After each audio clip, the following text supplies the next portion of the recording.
Hello दोस्तों, नमस्कार। हमारा टॉपिक चल रहा है परसेंटेज। इसमें हमारी क्लास 9 तक हो चुका है, अब हमारी क्लास 10 है। तो चलिए शुरू करते हैं आज की हमारी क्लास। आज का हमारा क्वेश्चन है पहला, किसी फैक्ट्री में काम की मात्रा, ये सीजीएल लेवल तक का है, सीजीएल मेंस लेवल तक का आपका कवर हो जाएगा। किसी फैक्ट्री में काम की मात्रा 50% बढ़ जाए तो आदमियों की संख्या में कितने प्रतिशत की वृद्धि की जाए कि काम पूर्व निर्धारित समय में ही पूरा कर लिया जाए तथा नए मजदूर की कार्य क्षमता पुराने वाले से 25% अधिक है। एक बार क्वेश्चन को ध्यान से पढ़ लीजिए, उसके बाद सॉल्व करेंगे तो अच्छा समझ में आएगा। किसी फैक्ट्री में काम की मात्रा 50% बढ़ जाती है, ये हमारा वर्क है। तो क्या कह रहा है, इसको सॉल्व करते हैं। चलिए ऊपर कर देते हैं इसको। काम की मात्रा 50, माना हमारा कुल काम हमारा 100 यूनिट था, अब ये बढ़ के 50%। 100 पे कुछ वैल्यू बढ़ाते हैं तो उतना ही बढ़ता है जितना होता है, यानी कि 150 हो जाएगा। तथा नए मजदूर की कार्य क्षमता पुराने वाले से 25% अधिक है। 25% की फ्रैक्शन होती है हमारी 1/4। तो ये वाली पुराने मजदूर की कार्य क्षमता हो गई और नए मजदूर क्या हो जाएगी, इससे एक ये हमारे पुराने मजदूर की कार्य क्षमता हो गई। ये हो गई हमारे पुराने मजदूर की कार्य क्षमता, तो नए वाले की हो जाएगी 5। जैसे मान लीजिए पुराना मजदूर एक दिन में अगर 4 टेबल बनाता है तो नया मजदूर एक दिन में 5 टेबल बनाएगा। ठीक, तो ये हो गया हमारा टोटल काम। अब क्या कहा, पर डे एक, जो पुराने मजदूर हमारे एक दिन में कितना टेबल बना रहे थे, 4 टेबल। तो इनको बनाने के लिए कितने आदमियों की आवश्यकता होगी, मैन, यानी कि 4 टेबल बनाने के लिए कितने आदमियों की आवश्यकता होगी, 4 से इसमें भाग देंगे तो यानी कि 25 मजदूर मिलके एक दिन में 4 टेबल बनाएंगे तो पूरा काम कितना करेंगे, 100 यूनिट। अब ये 25 मजदूर तो 4 टेबल के हिसाब से कितना काम करेंगे, 100 यूनिट। लेकिन काम हमारा टोटल कितना, 150। तो काम बचा कितना हमारा, 50 यूनिट। यही तो हमारा काम बचा, 50 यूनिट। अब नए मजदूर से ये बचा हुआ 50 काम करवाना है। तो नया मजदूर एक दिन में कितनी टेबल बनाना, 5। तो 50 टेबल बनाने में कितने आदमियों की आवश्यकता होगी, तो 50/5 बराबर 10। 10 यानी कि पहले हमारे मजदूर थे 25, अब हमें 10 और चाहिए नए।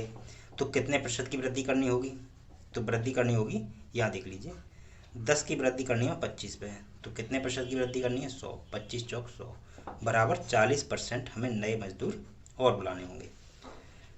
तो कितने प्रतिशत यानी कि 40% की हमें वृद्धि करनी होगी। अब इसको शॉर्ट से देखते हैं, शॉर्ट ट्रिक से समझते हैं। शॉर्ट ट्रिक से समझने के लिए देखिए, क्वेश्चन वही है जो आपने पढ़ लिया है कि हमारा, माना हमने, ये देखिए शॉर्ट ट्रिक से है, ये वाला ऊपर वाला हो गया शॉर्ट। हमारे पास 100 मजदूर हैं पहले, उनकी कार्य क्षमता, जो पुराने वाले मजदूर हैं उनकी कार्य क्षमता कितनी है पर डे, यानी कि पर डे वो कितनी टेबल बनाते हैं, 4 टेबल। तो टोटल कितना काम कितना हो जाएगा, 400 यूनिट। 400 यूनिट। अब काम में कितने की वृद्धि हो गई, 50% बढ़ गया। कितना बढ़ गया, 50%। 400 का 50% निकालेंगे कितना, बराबर 200। 200 बढ़ गया 400, यानी कि प्लस इसमें 200 जोड़ देंगे तो काम हमारा कितना हो गया, 600। 600 यूनिट काम हो गया। लेकिन पुराने मजदूर 4 यूनिट के हिसाब से कुल कितना काम करते हैं, 400। 400 ही टेबल बनाएंगे पुराने मजदूर। अब बचा कितना हमारा काम, 600 काम टोटल है, उसमें 400 हो चुका, हमारा काम कितना बचा, 200। अब ये 200 काम हमें किससे करवाना, नए मजदूर से। नए मजदूर एक दिन में कितनी टेबल बनाते हैं, 5। तो 200 टेबल बनाने में कितने आदमियों की आवश्यकता होगी, बराबर 40। यानी कि पहले 100 थे, 40 की वृद्धि कर दी। 40 की वृद्धि कर रहे हैं 100 पे, तो प्रतिशत वृद्धि कितनी होगी हमारी, 200 बराबर 40। 40% नए मजदूर हमें बुलाने होंगे। ये समझ में आ गया होगा, नहीं समझ में आएगा तो बैक में जाके दोबारा से देखिए, समझ में आ जाएगा। ये जो क्वेश्चन है मेंस लेवल के हैं, इनको आप पढ़ लीजिए, इनका लेवल देख लीजिए। यूट्यूब पे बहुत से वीडियो पड़े होंगे परसेंटेज के, लेकिन वो कंप्लीट नहीं देते हैं, काफ़ी कुछ छुपा जाते हैं, क्योंकि उन्हें अपना पेड बैच भी तो चलाना है। तो ये नेक्स्ट क्वेश्चन है, एक परिवार 25 किलोग्राम चावल तथा 9 किलोग्राम गेहूं की खपत करने में 350 रुपये खर्च करता है। चावल का मूल्य गेहूं के मूल्य का 20% है। यदि गेहूं का मूल्य 20% बढ़ाया जाए तब चावल की खपत में प्रतिशत कमी ज्ञात करें यदि उसका नया खर्च पूर्व के समान हो तथा चावल का मूल्य स्थिर रहे। क्वेश्चन को आप लोग पढ़ लीजिए एक बार, तब उसके बाद सॉल्व कीजिए। क्वेश्चन समझ में आ जाएगा तो उसका सॉल्यूशन भी समझ में आ जाएगा। पहले हम इसको डिटेल करवाते हैं फिर सॉल्व करवाते हैं। देखिए हमारे पास क्या है, 25 किलोग्राम चावल है, हमारे पास है राइस और व्हीट। ठीक, राइस कितना है हमारे पास, 25 किलोग्राम। कितना है, 25 किलोग्राम। और व्हीट कितना है, 9 किलोग्राम। ठीक, खपत करने में 350 रुपये खर्च करता है यदि चावल का मूल्य गेहूं के मूल्य का 20% है। 20% की फ्रैक्शन क्या होती है हमारी, तो 20% की फ्रैक्शन होती है हमारी 1/5। तो उसने क्या कहा है, चावल का मूल्य गेहूं के मूल्य का 20% है, 5 का 20% बराबर 1। चावल गेहूं का मूल्य अगर हमारा 5 है तो चावल का मूल्य हमारा 1 है। तो इसे हम क्या मान लेते हैं, इसे x माना, 5x, इसे x, 1x को x। तो कुल तो वो क्या कहता है, तो इन सब की खपत करने में उसको कितना खर्चा आ रहा है, 350 का। कितने का आ रहा है, 350 का उसने दिया हुआ क्वेश्चन में। तो 9 किलोग्राम चावल है, 5x के हिसाब से कितने का हो जाएगा, 9 पंजे 45x, कितने का हो जाएगा, ऐसे लिख दो, 9 किलोग्राम चावल है, 5x के हिसाब से कितने का हो जाएगा, प्लस 25 किलोग्राम चावल है तो x के हिसाब से कितने का हो जाएगा, x रुपये के हिसाब से, तो हो जाएगा 25x। ठीक, तो इसको जोड़ेंगे 25 और 45, कितना हो जाएगा, 25 और 45 हो जाएगा हमारा 70। 70x बराबर 350, तो x बराबर आ जाएगा 5, 7 पंजे 35। x बराबर 5 आ गया तो चावल का मूल्य कितना हो गया, 5 रुपये प्रति किलोग्राम। और गेहूं का मूल्य कितना हो गया, 5x यार बराबर 25 रुपये प्रति किलोग्राम। ठीक, ये हो गया। अब आगे उसने क्या कहा, यदि गेहूं का मूल्य 20% बढ़ाया जाए तब चावल की खपत में कितने प्रतिशत की कमी, चावल की खपत में प्रतिशत कमी ज्ञात करें यदि उसका नया खर्च पूर्व के समान हो तथा चावल का मूल्य स्थिर है। यदि चावल गेहूं का मूल्य 20%, गेहूं का मूल्य कितना हमारा 25 रुपये प्रति किलोग्राम, तो 20% और बढ़ा दो, 20% की फ्रैक्शन कितनी होती है, बराबर 1/5। तो चावल का मूल्य कितना 25, 25 का 1/5 बराबर 5। तो 25 में 5 जोड़ेंगे तो कितना हो जाएगा हमारा, गेहूं का नया मूल्य कितना हो जाएगा, 30 रुपये प्रति किलोग्राम। कितना हो गया, 30 रुपये प्रति किलोग्राम। और उसने क्या कहा, चावल का मूल्य स्थिर रहे। चावल का मूल्य हमारा कितना निकल गया, 5 रुपये प्रति किलोग्राम, 5 रुपये प्रति किलोग्राम, ये हमारा चावल का मूल्य है। तो गेहूं कितने हमारे 9 किलो और चावल कितना हमारा 25 किलोग्राम। और उसने ये कहा जो खर्च है हमारा वो वही रहेगा जो पहले था, यानी कि खर्च हमारा उतना ही रहेगा 350। अब चावल 9 किलो चावल 30 रुपये प्रति किलोग्राम के हिसाब से कितने के हो गए, 270 के, यानी कि 350 में से 270 रुपये वो खर्च कर चुका।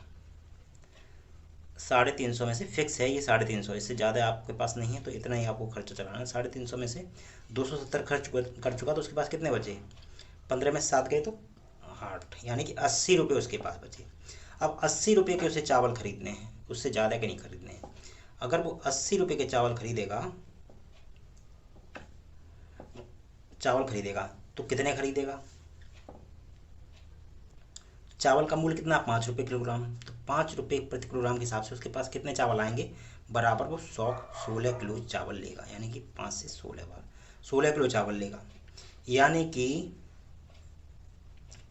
पहले वो 25 किलोग्राम खरीदता था, अब 16 किलोग्राम खरीद रहा है, यानी कि 9 की कमी हो गई। किस पे कमी हो गई, 9 की 25 पर। तो 100 पे कितनी, तो इसे काटेंगे 25 चौक 100 बराबर 36%। ये हो गया हमारा आंसर।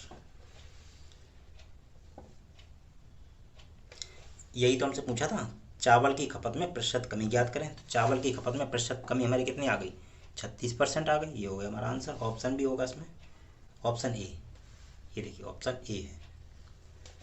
तो चलिए अब इसको ट्रिक से समझते हैं। ट्रिक से समझने के लिए एक बात समझ लीजिए पहले। मान लीजिए आपके पास 10 रुपये हैं, ठीक है, आपको 10 ही रुपये खर्च करने हैं। आपने 10 रुपये में से आपने चाय पीनी है और कॉफ़ी पीनी है। चाय पे अगर आप 6 रुपये खर्च करते हैं तो आपके पास कितने बचे? 4 रुपये। तो 4 रुपये आपको कॉफ़ी पर खर्च करने पड़ेंगे, उससे ज़्यादा आपके पास है ही नहीं, तो करेंगे कहाँ से? अगर आप कॉफ़ी पे 7 रुपये खर्च करते हैं तो चाय पे आप 3 ही रुपये खर्च कर पाएंगे। क्यों? क्योंकि आपके पास 10 रुपये फिक्स हैं, उससे ज़्यादा है ही नहीं।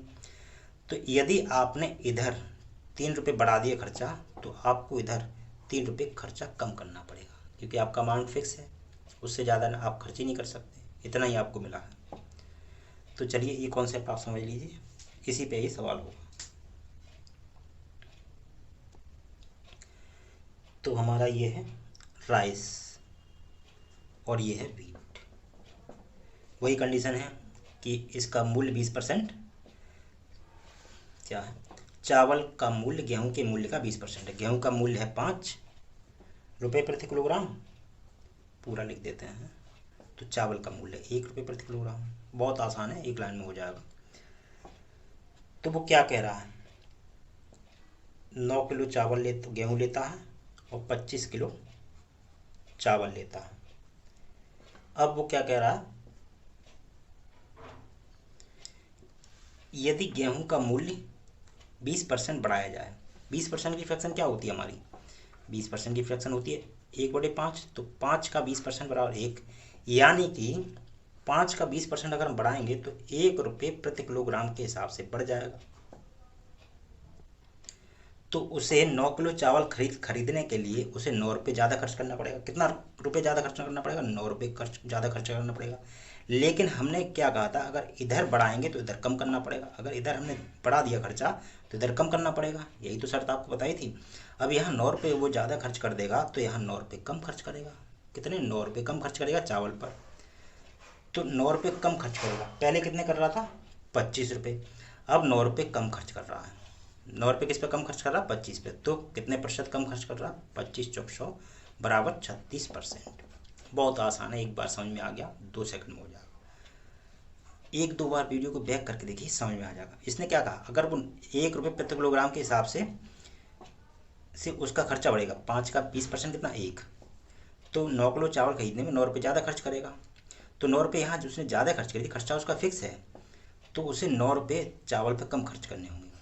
तो पहले कितना खर्च कर रहा था चावल? 25 किलो चावल है, तो अब वो 9 रुपये कम खर्च कर रहा है। कितने में? 25 पे। तो 1 रुपये किलो के हिसाब से चावल का मूल्य कितना हो गया? 25 रुपये, यही तो है ना। तो 25 रुपये में वो 9 रुपये कम खर्च कर रहा है, तो चावल पे कुल प्रतिशत कितना कम खर्च कर रहा है? बराबर 9 चौक 36 बराबर 36%। ये हो गया हमारा आंसर। हो जाएगा, 1-2 बार वीडियो को बैक करके देखेंगे, समझ में आ जाएगा। नेक्स्ट है हमारा, यदि आयकर में 19% की वृद्धि हो तो शुद्ध आयकर में 6% की कमी होती है। आयकर की दर ज्ञात करें। क्वेश्चन को पढ़ लीजिए, बहुत अच्छा क्वेश्चन है, पहले पढ़ लीजिए, अच्छा समझ में आएगा। ये देखिए, इसको सॉल्व करते हैं तो हमारे पास ये होता है ग्रॉस इनकम, यानी कि सकल आय, और होता है हमारा टैक्स, यानी कि आयकर, यानी कि कर, और फिर होता है हमारी नेट इनकम, यानी कि शुद्ध आय।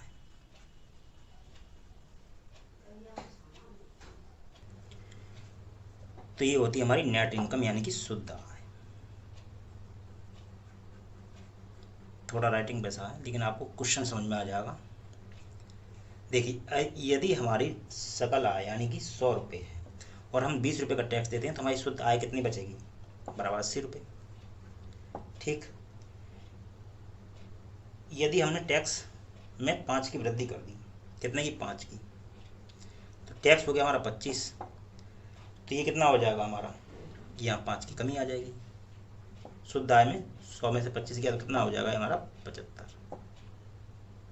जैसे मान लीजिए हमारी इनकम 100 रुपये है, 20 रुपये हमने टैक्स दे दिया, तो हमारे पास केवल 80 रुपये बचेगा, जो हमारा का शुद्ध होगा, जिसे हम अपने इस्तेमाल कर सकते हैं, घर ले जा सकते हैं। इसे 100 रुपये है, अब टैक्स बढ़ा कर हमने 5 रुपये टैक्स बढ़ा दिया, तो 25 रुपये टैक्स लग गया, तो हमारे पास 75 रुपये शुद्ध आय बचा। क्या? अब अब यहाँ से ये निष्कर्ष निकला हमारा, यदि इनकम यहाँ भी 100 रुपये है, यहाँ भी 100 रुपये है, यदि इनकम दोनों जगह सेम है, यदि हम टैक्स में जितनी बढ़ोतरी करते हैं उतनी ही हमारी इनकम में कमी हो जाती है। जैसे टैक्स में हमने 5 रुपये की बढ़ोतरी की, उतनी ही की हमारी इनकम में कमी हो गई। तो इससे हमारा ये निष्कर्ष निकला, ये amount of change in tax, amount of change in tax बराबर हो जाएगा amount of change in net income. किसमें? Net income. जितना हम टैक्स में चेंज करेंगे उतना ही हमारा नेट इनकम में चेंज हो जाएगा। ठीक, जितनी इधर बढ़ोतरी करेंगे नेट इनकम में उतनी कमी हो जाएगी। ठीक है, तो इसी बेस पे हमारा क्वेश्चन होगा, तो इसको करते हैं। क्वेश्चन हमारा कह रहा है, यदि आयकर में 19% की वृद्धि हो तो शुद्ध आयकर में 6% की कमी होती है, आयकर की दर ज्ञात कीजिए। ये कह रहा है, देखिए टैक्स में अगर हम 19% की वृद्धि करते हैं, कितने की? 19%, परसेंट हटाएंगे तो नीचे 100 आ जाएगा। तो शुद्ध आय में 6% की कमी होती है, यानी कि नेट इनकम, शुद्ध आय होती है नेट इनकम, इसमें 6% की कमी होती है। तो इसे क्या करेंगे, 100 से 100 हमारा कट जाएगा। तो टैक्स अपॉन, ये इंटू का निशान है, टैक्स अपॉन नेट इनकम बराबर हमारा क्या हो जाएगा, 6/19। टैक्स हमारा 6 रुपये है तो नेट इनकम हमारी 19 है, ये 6 है। तो ये हमारा ये फॉर्मूला भी जो लगाया था, यहाँ होगा इनकम, यहाँ होगा टैक्स और यहाँ होगा हमारा नेट इनकम। ठीक, तो नेट इनकम हमारी कितनी है, 19 रुपये, और टैक्स हम कितना पे कर रहे हैं, 6 रुपये। तो हमारी इनकम कितनी हो जाएगी, यानी कि इनकम हमारी कितनी हो जाएगी, 19 में 6 जोड़ देंगे तो कितना, 25, यानी कि 25 में से 6 घटाने पर हमारी इनकम आ रही है 19 रुपये।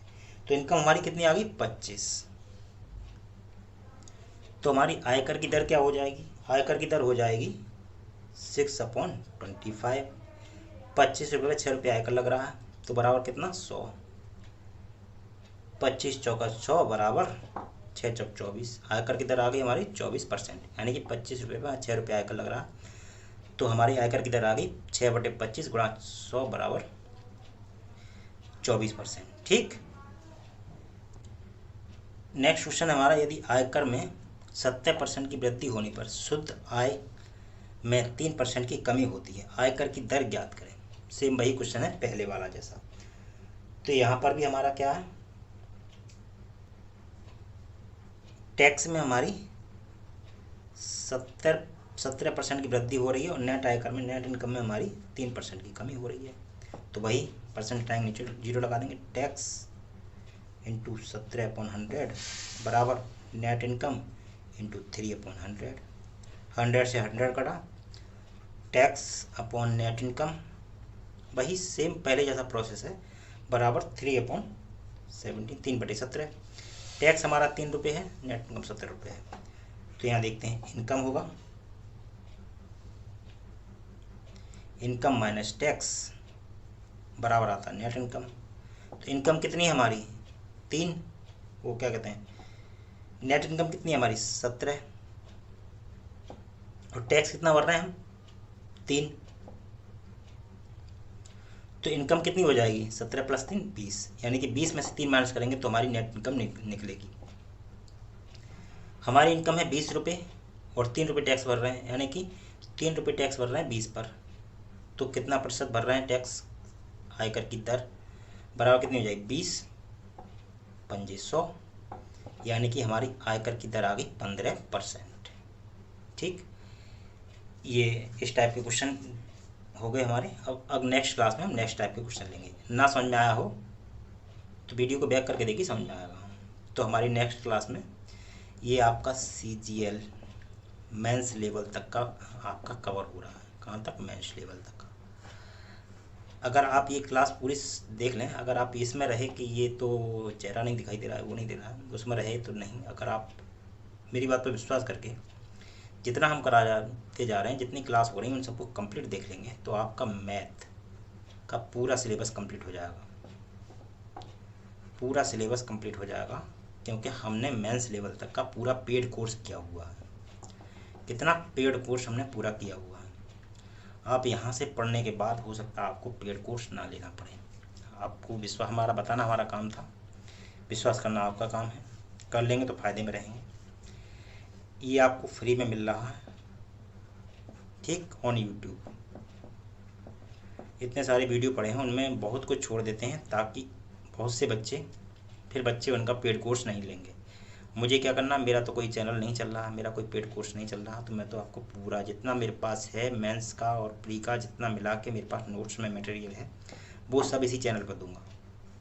तो इस चैनल के साथ जुड़ जाइए और अपना कोर्स कंप्लीट कीजिए, ठीक। वीडियो पसंद आया तो लाइक कीजिए, सब्सक्राइब कीजिए। तो चलिए मिलते हैं नेक्स्ट क्लास में, तब तक के लिए नमस्कार। और ऊपर यहाँ प्लेलिस्ट दिखाई दे रही होगी, वहाँ से जाके आप अपनी पुरानी क्लासें कर सकते हैं।